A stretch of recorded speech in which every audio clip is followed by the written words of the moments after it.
ধর্ষণের ঘটনা ঘটেছে, তাতে আমরা সমস্ত নাগরিকরা প্রতিবাদ জানাতে এসেছি।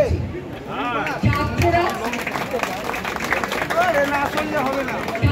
যে দাবি করেছেন আমি তার সঙ্গে 100% সহমত। আমার সম্পূর্ণ সমর্থন জানাতে আজকে আমি এখানে এসেছি। মৃতার পরিবারকে আমি শুধু বলতে পারি যে কলকাতার নাগরিক হিসেবে আমি লজ্জিত। কলকাতার নাগরিক হিসেবে যেরকম ঘটনা ঘটতে পারে।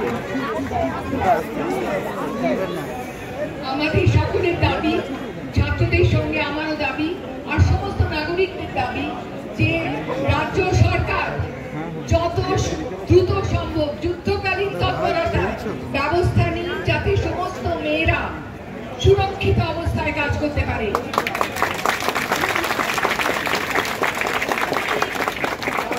সিসিটিভি ক্যামেরা যথেষ্ট নেই কেন, তার দায় কে নেবে? সরকারি নেওয়া দরকার, কারণ এটা সরকারি হাসপাতালেই ঘটেছে। সরকারি দায় নিতে হবে আমাদের দাবি। অবিলম্বে সর্বোচ্চ যেখানে মেয়েরা কাজ করছে, যে সরকারি ব্যবস্থার যে সরকারি সংস্থায় মেয়েরা কাজ করছে, তাদের জন্য সুরক্ষার বন্দোবস্ত যত তাড়াতাড়ি সম্ভব করা হোক এবং নিরপেক্ষ তদন্ত চালানো হোক।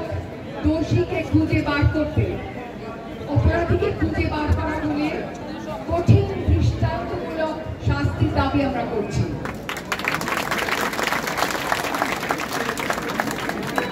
আমাদের কতগুলি প্রশ্ন আছে। তাদের কেন ঢুকতে দেওয়া হচ্ছে? এই সিভিক ভলেন্টিয়ারদের মধ্যেই কিন্তু লুকোনো রয়েছে যত নষ্টামি বীজ, এবং এই সিভিক ভলেন্টিয়ারদের ঢোকা বন্ধ করা হোক। পুলিশের জবাবদিহি করার প্রয়োজন আছে। কেন পুলিশ তক্ষুনি মৃতাকে রক্তাক্ত অবস্থায় দেখেও কেন তক্ষুনি এটাকে একটা আত্মহত্যার ঘটনা বলে ঘোষণা করলো?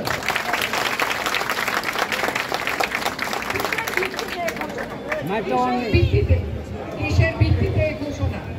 তক্ষুনি কেন মৃতার পরিবারে ফোন করে জানানো হলো যে সে আত্মহত্যা করেছে? কার নির্দেশে?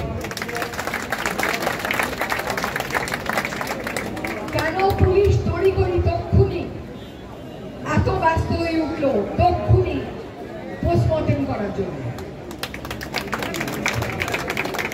কেন এই হাসপাতালে যেখানে এরকম ঘটনা ঘটেছে সেখানে সেইখানেই কেন পোস্টমর্টমের ব্যবস্থা করতে বলা হলো? এবং এইসব প্রশ্নের জবাব আমরা চাই।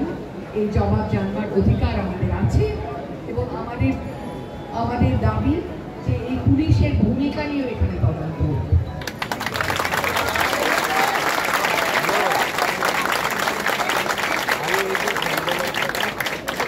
আমার আর কিছু বলার নেই। আমার খুব শরীর খারাপ, তাই নিয়েও আমি এসেছি, কারণ আমার মনে হচ্ছে আসাটা দরকার।